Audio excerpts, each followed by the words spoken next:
Estamos aí no nosso segundo estudo de uma vida frutífera.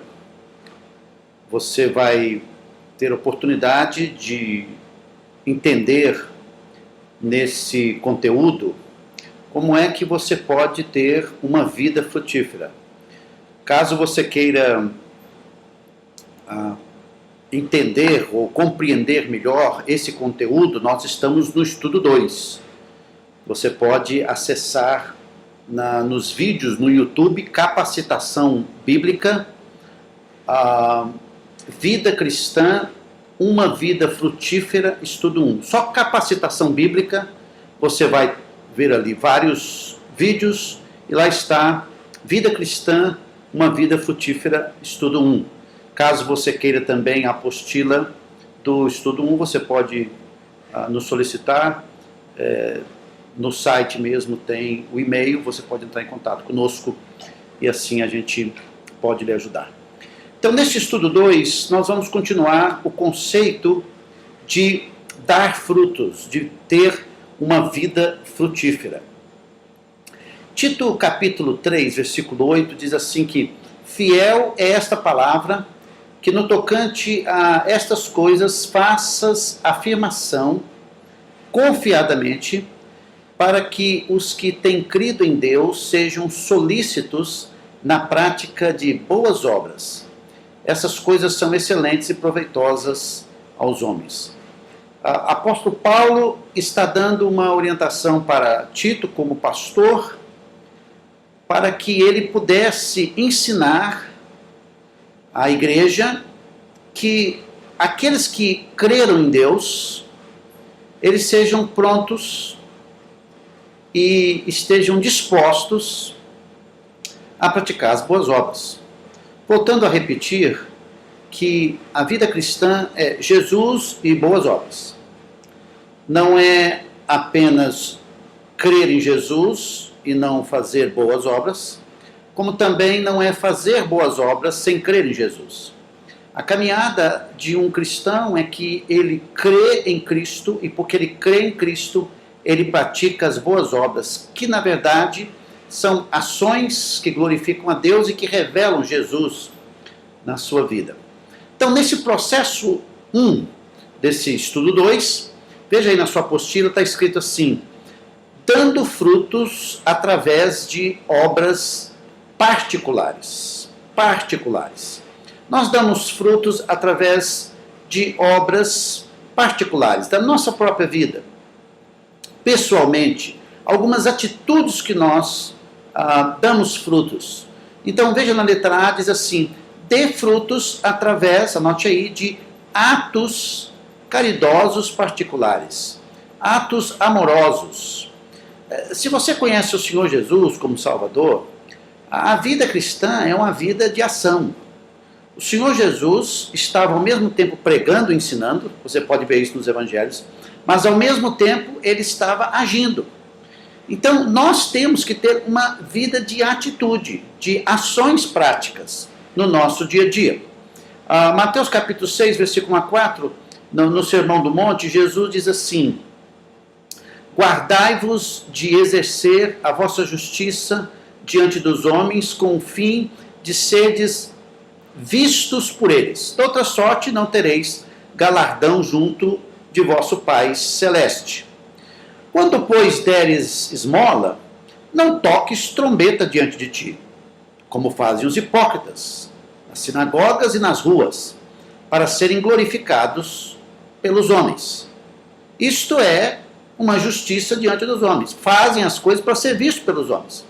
Jesus continua: em verdade vos digo que eles já receberam a recompensa.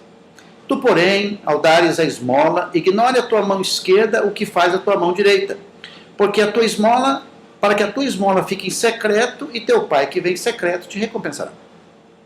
Então, a caminhada com Deus é uma caminhada interna e externa. Nós damos frutos internos, vimos semana passada, ou no último estudo, que o conteúdo da nossa vida de frutificação é um conteúdo, primeiro, frutífero interno, através do fruto do Espírito, e depois externo.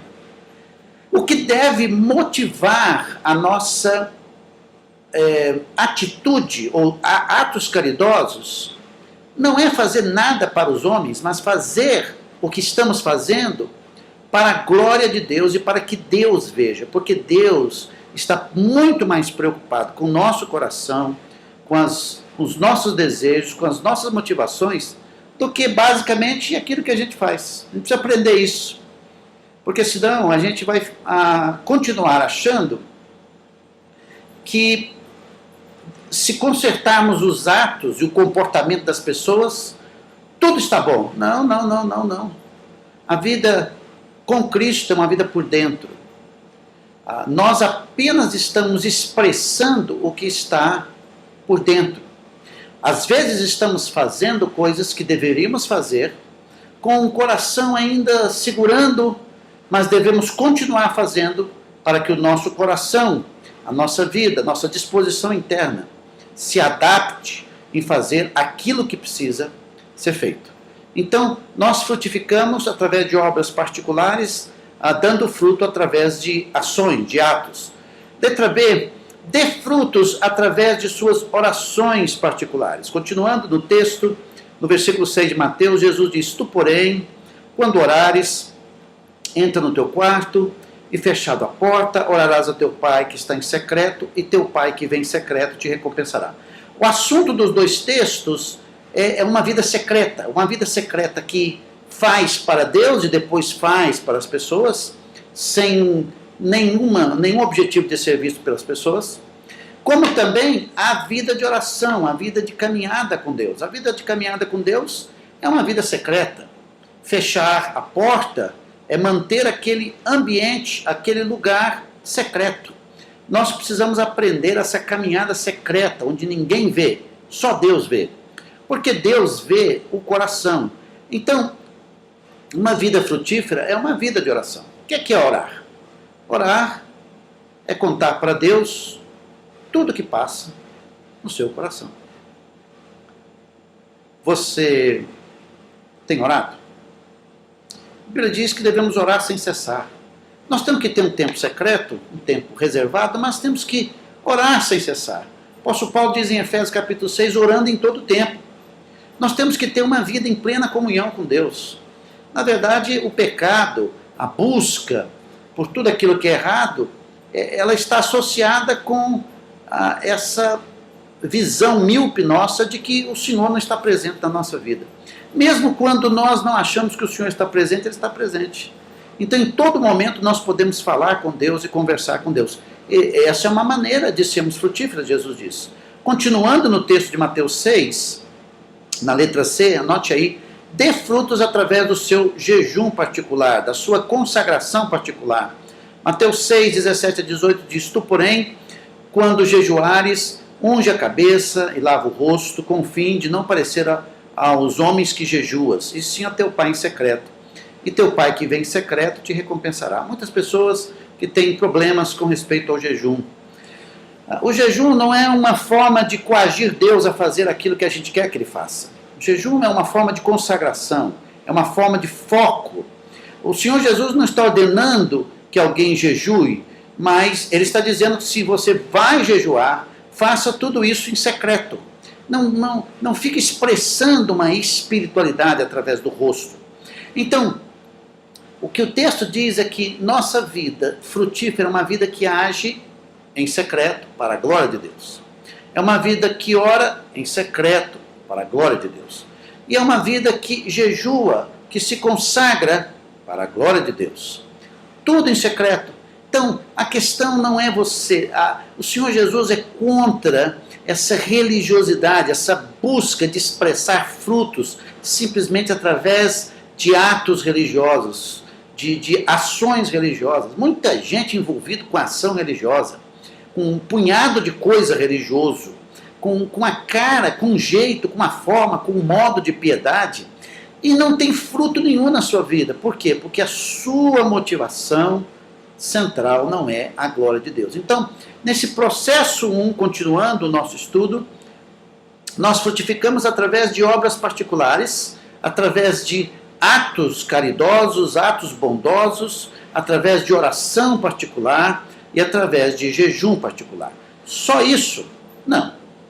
Nós damos frutos também, anote aí, não só pela vida particular, mas pela vida pública, dando fruto através de boas obras públicas. Anote aí a palavra públicas. A nossa vida é uma vida particular e pública. E não pode desassociar muito a vida cristã. Eu sou uma pessoa lá na minha casa, na rua, nas minhas atividades na igreja, no supermercado, no banco, no trânsito. Eu sou uma pessoa pública. Eu reconheço que eu ainda tenho muitas responsabilidades públicas. Mas a minha vida com Deus, ela passa por essa caminhada pública e pela caminhada particular. Então, não é só caminhada pública, nem só caminhada particular. Não é viver uma vida de devoção que não faz nada público. Como também não é fazer só coisas públicas e desassociar de uma vida particular. O apóstolo Paulo disse para Timóteo para ele cuidar de si mesmo. Então, vida particular. Em vários textos no livro de Lucas, nós vemos que Jesus largava a sua vida pública e ia se retirar para um lugar secreto, para ter um tempo com Deus. E nós precisamos aprender esse equilíbrio de que frutificação significa eu cuidar de mim mesmo, na minha vida em secreto com Deus, mas também agir, fazer as coisas. Então veja aí, na letra A, no processo 2, boas obras públicas devem ser propositalmente mostradas. Por quê? Porque no Sermão do Monte, Jesus disse bem claramente, em Mateus 6, 1-4, ele diz o quê? Vós sois a luz do mundo. Não se pode esconder uma cidade edificada sobre um monte. Nem acende uma candeia para colocá-la debaixo do alqueire, mas no velador, e alumia a todos que se encontram na casa. Assim, brilhe também a vossa luz diante dos homens, para que vejam as vossas boas obras e glorifiquem a vosso Pai que está nos céus. O que está no meu coração, na minha vida particular, tem que se tornar pública. Como é que se torna pública? Através da prática de boas obras. As pessoas vão ver a minha vida através de atos. E quando eles veem minha vida através de atos, eles glorificam a Deus. Então nós temos uma responsabilidade de praticar de forma pública as verdades que nós ouvimos. Então Deus é glorificado quando eu sou um bom marido, ou torno-me um bom marido do ponto de vista da minha esposa, cumprindo o que a Bíblia diz, os textos bíblicos, como 1 Coríntios 7, que o marido deve agradar a sua esposa, como em Efésios, que diz que o marido deve amar a sua esposa, sacrificar-se por ela, cuidar dela, trazer liderança espiritual para a sua vida. Quando em 1 Pedro capítulo 5, o apóstolo Pedro diz que os maridos devem cuidar de suas esposas como algo precioso, um vaso frágil, tratá-las de forma digna, não tratá-las com amargura. A minha vida tem que ser manifestada no meu relacionamento público, a minha vida particular, no meu relacionamento público. E assim é na minha vida como cidadão, na minha responsabilidade de pagar o imposto de renda, a forma como eu falo, tudo isso vai mostrando uma luz, uma vida diferente, uma forma diferente, um compromisso diferente, e as pessoas vão ver. As pessoas vão ver essa luz. E que luz é essa? É a luz de Jesus. Jesus disse, eu sou a luz do mundo. E nós temos o quê? Nós temos Jesus. Quem tem Jesus tem que deixar a luz de Jesus iluminar. Então, as boas obras públicas devem ser o quê? Propositalmente mostradas. João capítulo 10, versículo 32, Jesus disse, disse-lhe Jesus, tenho-vos mostrado muitas boas obras da parte do Pai. Olha o que o texto está dizendo. Está dizendo que Jesus tinha mostrado muitas boas obras da parte do Pai. Jesus fez boas obras. Jesus curou os enfermos. Jesus estava no meio dos pobres. Jesus estava servindo as pessoas. Jesus estava curando os leprosos. Jesus estava multiplicando. E nós estamos fazendo o quê? O que você está fazendo? O que você está fazendo que demonstra que realmente a luz de Jesus brilha na sua vida? A letra B, nesse princípio 2, diz assim: boas obras públicas devem levar os não cristãos a dar glórias a Deus. Porque as pessoas primeiro têm que te ver, para depois te ouvir. Antes das pessoas lerem a Bíblia, estudarem a Bíblia, as pessoas querem ver a sua vida, a minha vida. Eles querem ler as nossas vidas. Então, as boas obras públicas devem levar as pessoas que não conhecem Jesus a dar glórias a Deus. Anote aí a palavra glórias a Deus. Olha o que o apóstolo Pedro diz em 1 Pedro 2, 1 e 2. Ele diz assim: amados, exorto-vos como peregrinos e forasteiros que sois. São palavras usadas para pessoas que não pertencem ao local. E a Bíblia diz que os cristãos são peregrinos e forasteiros aqui nesse mundo. Então ninguém precisa ficar aqui pensando em viver para esse mundo, em pensar que a vida é nesse mundo e só focar nesse mundo. Na verdade, Jesus disse em Mateus capítulo 13 que a semente que foi sufocada pelos espinhos são aquelas sementes que as pessoas ficaram dominadas pelos prazeres do mundo, pelas preocupações do mundo. Então ele diz: exorto-vos como peregrinos e forasteiros que sois, a vos absterdes das paixões carnais. Por quê? Porque é nesse mundo que temos a nossa carne puxada, é como um imã, que vai nos atraindo para o pecado. Ele diz: vocês são peregrinos, vocês têm que se abster disso. E ele diz que fazem guerra contra a alma. Claro, nós somos de Jesus. E uma vez que a gente se deixa levar pelas paixões carnais, há uma guerra, uma luta dentro de nós. Ele diz assim: vocês têm que se abster, mantendo exemplar o vosso procedimento no meio dos gentios, para que, naquilo que falam contra vós outros como de malfeitores, observando-vos em vossas boas obras, glorifiquem a Deus no dia da visitação. Olha o que o texto está dizendo. Não, ninguém vai escapar. As pessoas que não conhecem a Cristo, eles vão achar realmente que somos malfeitores. Eles vão colocar todos num saco só, achando que são farinha do mesmo saco. E como é que esse mito pode ser destruído? Ele diz: através de uma vida exemplar. Uma vida exemplar, uma vida diferente, uma vida de exemplo.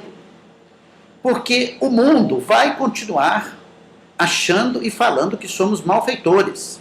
Somos pessoas que estamos prejudicando a sociedade. Mas a melhor forma não é falar, não é argumentar. Apóstolo Pedro diz que a melhor forma é manter o exemplo. É manter o exemplo. Porque uma palavra motiva, mas um exemplo arrasta. Então a força do exemplo. Por que nós estamos lendo e estudando a vida de Jesus e esses estudos? Porque Jesus viveu e pregou o que viveu. E se você é um cristão, você precisa viver o que você diz, o que você escuta. Porque é isso que o texto está dizendo. Qual a finalidade? Ele diz: observando em vossas boas obras, glorifiquem a Deus. Então, em outras palavras, o texto apenas reforça o que Jesus disse, que nós somos luz do mundo. Pedro escutou muito bem as palavras de Jesus. Ele diz: vocês precisam ser luz do mundo. Quando vocês se tornam luz do mundo, as pessoas vão ver vocês e as obras de vocês vão glorificar a Deus. Qual é o alvo final? O alvo final é a glória de Deus. A glória de Deus. E como é que a glória de Deus é alcançada? Uma das formas é as pessoas vendo que aquilo que nós estamos dizendo é coerente porque nós estamos fazendo. Então, modelo Modelo, nós temos que ser modelo. Então você não vem a Jesus Cristo para viver de qualquer jeito, de qualquer forma, de qualquer modo. Não. O nosso padrão é o Senhor Jesus. Sem dúvida, a pergunta é: o que faria Jesus no meu lugar? Letra C, nesse processo 2. Boas obras públicas requerem envolvimento pessoal e sacrifício. Tiago 1,27 diz: a religião pura e sem mácula para com o nosso Deus e Pai é essa. Pura e sem mácula, sem mancha. O que é? O que será que é a religião pura e sem mácula? Ele explica: visitar os órfãos e as viúvas nas suas tribulações e a si mesmo guardar-se incontaminado do mundo. Olha aí. A gente pensa que é ler muito a Bíblia, que é estar nos cultos, que é assistir vídeos como esse. A gente acha que assim vamos crescer. Sem dúvida nenhuma, o apóstolo Pedro diz que devemos continuar crescendo no conhecimento do Senhor Jesus. Mas o conhecimento do Senhor Jesus inclui entender e praticar. Então ele diz que o que Deus se agrada, chama de religião pura e sem mácula, é o quê? Cuidar das pessoas. Cuidar das pessoas. Quem? Os necessitados. Quais os necessitados? Os órfãos. Os órfãos são aqueles que não têm pais. São aqueles que talvez tenham pais, mas os pais não dão cuidado. Estão nas mãos, estão no mundo. São órfãos que estão em orfanatos. Aqui na nossa igreja nós temos um grupo de jovens que todo sábado largam suas atividades e vão para um orfanato para cuidar de crianças. E nós tivemos uma conversa recente e disse para eles: olha, vai ser muito difícil, porque o trabalho é a médio e longo prazo, porque essas crianças estão achando que vocês também vão abandoná-las, e eles estão lá firmes, fazendo o trabalho. Cuidar dos órfãos, e quem mais? Das viúvas. Porque na época em que Tiago escreveu essa epístola, não tinha INSS, não tinha recurso. E quem é que deveria cuidar das pessoas? Um órfão que não tem pai e mãe, uma viúva que não tem marido e filhos, quem tem que cuidar? Os que se chamam cristãos, os que dizem pertencer a Jesus. E diz assim: órfãos e viúvas nas tribulações, nas dores, nas dificuldades, na ausência do recurso para o remédio, para a comida, para a roupa, para o tratamento, não é? E eu quero dizer que você que tem pais, sogros e sogras, vocês devem cuidar deles. Devem cuidar. Vocês também não devem deixar os seus filhos órfãos. Tem muita gente que estão deixando os seus filhos órfãos em função de um bem-estar de família, que abandona os seus filhos em função de mais dinheiro, de mais propriedade, de mais recursos. Nada disso. Isso é uma estrutura errada. Devemos cuidar dos órfãos e das viúvas. E, claro, aqui eram as crianças que não tinham pais, mas e também não podemos deixar os nossos filhos órfãos, nem deixar de cuidar das viúvas que nos pertencem. O apóstolo Paulo dá uma instrução clara sobre como a igreja deve agir e frutificar nisso lá na carta a 1 Timóteo. E assim mesmo guardar-se incontaminado do mundo. Então, o que significa? Boas obras públicas requerem envolvimento pessoal e sacrifício. Você sair de casa para cuidar do órfão, da viúva, você levantar roupa, você viajar para um local, são boas obras. E manter-se incontaminado do mundo é um sacrifício, porque nós estamos nesse mundo, como Pedro diz, peregrinos e forasteiros aqui. Então é sacrifício. E quem é que te dá poder para tudo isso? O Senhor Jesus. Mas essa ideia de vida cristã que não inclui ação, que não inclui envolvimento, que não inclui compromisso, atitude, não está na Bíblia. Tito capítulo 3, versículo 14, ele diz assim: agora quanto aos nossos, que aprendam também a distinguir-se nas boas obras a favor dos necessitados, para não se tornarem infrutíferos. Então tem muitos de nós que temos uma vida infrutífera, porque nós não temos sensibilidade para cuidar dos necessitados. E quem é o necessitado? Claro que são os pobres.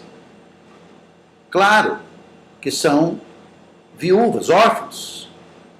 Mas há muita gente necessitada no seu serviço, que você não sabe. Há muita gente necessitada na sua família. E o que é riqueza? Riqueza é muito relativo, né? Mas assim, riqueza é se você está um pouquinho melhor que o outro. Isso é riqueza. E no mundo que estamos, nós estamos sempre sendo ensinados a olhar o outro, o que está acima. E na Bíblia diz, não. Você tem que olhar para quem está embaixo. Isso é boas obras. Alguns de nós somos chamados a fazer trabalhos e definir a nossa vida em função dos necessitados. Alguns de nós temos um coração pegando fogo por isso. E realmente tem que focar nisso. Porque a nossa vida precisa ter significado e propósito. Então, nesse processo 2 de frutificar, as pessoas precisam frutificar através de obras públicas. Elas precisam ser mostradas. Essas obras públicas vão trazer glórias a Deus, porque o não cristão vai ver isso, e tem que ser através de sacrifício pessoal. Processo 3, dando frutos através de boas obras pessoais. Então nós vimos particulares, nós vimos pública, e agora no processo 3, obras pessoais. Letra A, aí na sua apostila, dê frutos em sua vizinhança e ações cotidianas. Nós temos vizinhos, nós temos pessoas que convivem conosco. E nós precisamos demonstrar isto. Então, dê frutos em sua vizinhança e ações cotidianas. Coloca aí a palavra ações cotidianas. 1 Timóteo 5, 9 a 10, eu citei, diz assim: não seja inscrita, senão viúva que conte ao menos 60 anos de idade, tenha sido esposa de um só marido, seja recomendada pelo testemunho de boas obras, tenha criado filhos, exercitado a hospitalidade, lavado aos pés aos santos, socorrido aos atribulados, se viveu na prática zelosa de toda boa obra. O apóstolo Paulo orienta como é que a igreja deve cuidar de uma viúva. Aí ele diz que, primeiro, não pode ser menos de 60 anos de idade. Então ele está mostrando como é que tem que cuidar da viúva. Esposa de um só marido, que teve bom testemunho de boas obras, praticou muitas boas obras, criou os filhos, exerceu a hospitalidade, abriu seu lar, lavou os pés aos santos no sentido de serviço, de cuidado, de hospitalidade. Era uma prática antiga de servir. Socorrer os atribulados, pessoas que estavam em dificuldades. Ela foi lá, essa viúva foi lá e socorreu. Que viveu na prática zelosa de toda boa obra, ou seja, ela praticou coisas e ela não pode ser esquecida. Não pode ser esquecida. Tem uma história de vida. Então a gente dá fruto como? Através de ações cotidianas como essas viúvas. Aí no texto de 1 Timóteo, capítulo 5, versículo 9. Tito 3,14 diz que pratiquem o bem, sejam ricos em boas obras, generosos em dar e prontos a repartir. O cristão, ele precisa praticar o bem. A vida dele é praticar o bem, não é praticar o mal. Quantos casamentos já acabaram porque o cônjuge começa a praticar o mal? Quantos lares não foram para frente porque os pais e os filhos começam a praticar o mal?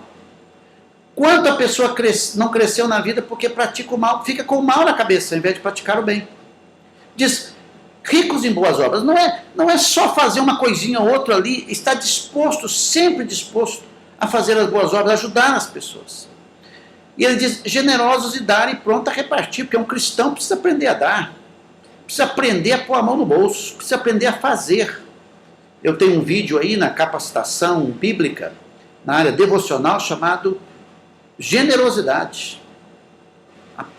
Depois abra lá para você ouvir sobre isso. A gente precisa aprender a dar mais do que 10%. A gente precisa aprender a contribuir com o avanço do evangelho em missões. Nós precisamos ter sempre um dinheiro pronto para poder ajudar as pessoas. Por isso que a gente não fica fazendo dívida e vivendo nesse mundo comprando. Então, nós temos que dar fruto através de ações do dia a dia. Como aquelas viúvas que lavaram os pés, socorreram o atribulado, abriu a casa. E ele está dizendo, tem que dar, tem que fazer o bem. Isso são, ações cotidianas. Letra B, dê fruto em sua família e casamento. Na sua vizinhança, pessoalmente, e no seu casamento. Efésios 6:4, na sua família, no seu casamento, anote a palavra casamento. E vós, pais, não provoqueis vossos filhos a ira, mas criai-os na disciplina e na administração do Senhor. É função e tarefa dos pais não provocar os seus filhos a ira, não deixar os seus filhos irados, nervosos. Isso se deixa filhos irados através de coerência, através de grito, através de espancamento, através de gastar todo o dinheiro, de prometer e não cumprir, gastar o dinheiro com besteira. Ele diz, mas criai. Essa palavra aqui é nutrir para a maturidade. Criai-os na disciplina, nos limites. Agora nós temos uma lei no Brasil que a lei da palmada, tem misericórdia. Isso não é função do governo. A função do governo é coibir toda a violência. Nós somos contra a violência. Mas nós somos a favor dos limites. E algumas vezes o limite tem que ser físico. Diz, você cria os filhos na disciplina. Você não deixa, você não permite. Você saiba dizer não. Eu digo que um dos maiores problemas em relação aos filhos é porque os pais têm um problema de autoimagem. Eles ficam preocupados com o que os filhos pensam deles, o que os outros pensam deles. Mas a Bíblia diz que você é um pai cristão, uma mãe cristã, você tem que pensar no bem do seu filho. Se isso está errado, você tem que dizer não. Você tem que tirar o seu filho desse tipo de comportamento, desse tipo de companhia. E na administração do Senhor, quem é que cria os filhos para Deus? São os pais. A igreja ajuda. O meu filho não está na igreja. Sim, mas vocês estiveram com eles? Na caminhada deles com o Senhor? Então a vida cristã, a frutificação cristã passa lá pela família, pelos filhos. Depois você dá uma olhadinha aí também no YouTube, se eu não me engano eu tenho 12 vídeos sobre como educar filhos. Ajudar a educar filhos. E olha, quando você tem os seus filhos educados, é uma grande bênção, uma grande alegria. Eu tenho já filhos adultos. Eles me dão muita alegria. Tenho 2 filhos adultos. E é uma grande alegria vê-los criados na demonstração do Senhor, servindo ao Senhor, pensando com a cabeça, com Deus. E agora eles estão adultos. Eles podem até decidir não querer servir a Deus, mas foram criados na disciplina, na demonstração do Senhor. Então, seus filhos, dê frutos em sua família, com seus filhos. E no seu casamento, claro que nós não temos tempo aqui para explorar sobre casamento, vamos fazer isso num outro vídeo. Mas você precisa lembrar de texto como esse, de Efésios 5:33, que diz, não obstante a vós, cada um de per si também ame a própria esposa como a si mesmo, e a esposa respeite ao marido. Essa é só uma conclusão de Efésios 5, porque ele vem falando sobre o papel do marido de amar as esposas, que ele representa Jesus. A mulher deve ser submissa ao seu marido, porque ela representa a igreja. O casamento tem um contexto espiritual, não é um papel escrito, não é que cada um vai fazer o que acha, não. Aqui na nossa igreja nós temos um projeto chamado Casal 10, que nós gastamos tempo ensinando os casais mais novos e os casais mais velhos a manter os seus casamentos, porque isso glorifica e honra a Deus. Isso é uma forma de frutificar. Quando as pessoas veem o seu casamento, a sua estrutura familiar, eles olham e dizem, não, é uma coisa interessante, isso é diferente. Então, a Bíblia nos ensina que esposo deve amar a esposa e a esposa deve respeitar o marido. Quanto desrespeito anular, palavras duras, palavras chulas. Desrespeito na hora de comprar, na hora de tomar decisão. Não liga, não conversa, não explica, não expõe. Então não é isso que Deus quer. Deus quer que a gente dê fruto no nosso casamento. Esse é o processo da nossa caminhada. E, para terminar nessa sessão, nesse princípio 3, dê frutos usando os seus dons na igreja, e anote aí, e missões. 1 Pedro 2,9 diz: vós, porém, sois raça eleita, sacerdócio real, nação santa, povo de propriedade exclusiva de Deus, a fim de proclamardes as virtudes daquele que vos chamou das trevas para a sua maravilhosa luz. Por que você está no mundo? Não sei. Muita gente não sabe. Por que está no mundo? Por que eu fui alcançado por Jesus? Meu irmão, minha irmã, você foi alcançado por Jesus para proclamar as virtudes daquele que vos chamou das trevas para a maravilhosa luz. Nós, como povo de Deus, somos chamados para isso. Nós temos que fazer com que a obra de Deus vá adiante, ela progrida, pessoas conheçam o Senhor Jesus, pessoas saiam das trevas. E como é que vai sair das trevas do pecado se não conhecer Jesus Cristo como Senhor e Salvador? João capítulo 3, Jesus deixa bem claro: eu não vim para julgar o mundo, eu vim para salvar o mundo. O que julga o mundo é porque o mundo quer viver nas trevas, Jesus disse. O mundo quer viver nas trevas. E nós temos uma mensagem para pregar que não é a mensagem de prosperidade, não é a mensagem que a sua vida financeira vai melhorar, que tudo na sua vida vai dar certo. Não, essa não é a mensagem bíblica. Essas são as consequências da mensagem. Mas a mensagem bíblica é que venha a Jesus, se arrependa dos seus pecados, largue as trevas da sua vida e venha a Cristo. E nós precisamos frutificar nisso pessoalmente, pedindo a Deus a porta para que nós possamos falar do Evangelho de Jesus, da mensagem da salvação. Nós precisamos contribuir, porque há muitos missionários no mundo. O Brasil hoje é um celeiro de missionários do mundo. Alguns deles estão voltando porque não tem recurso lá. Não tem recurso porque nós temos recurso e não contribuímos. A gente frutifica? Claro que não. Então nós temos que frutificar de modo particular, nós temos que frutificar de forma pública e nós temos que frutificar de forma pessoal. E de forma pessoal são essas ações cotidianas nos nossos relacionamentos interpessoais, com os nossos vizinhos, nosso casamento, e contribuindo para que o reino de Deus vá adiante. Essa questão de que missões é um programa da igreja precisa acabar. Missões tem que ser um projeto, um estilo de vida de todos nós. David Livingstone diz o seguinte: eu não colocarei valor em nada do que tenho e terei, exceto em relação ao reino de Deus. Pense se essa frase fizesse parte da nossa vida, como foi do David Livingstone. Eu não colocarei valor em nada do que tenho ou terei, exceto em relação ao reino de Deus.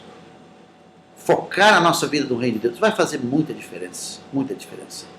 Então, Deus deseja que todos os cristãos, os discípulos de Jesus, preencham seus destinos eternos, devotando suas vidas em dar muitos frutos de boas obras para a glória de Deus.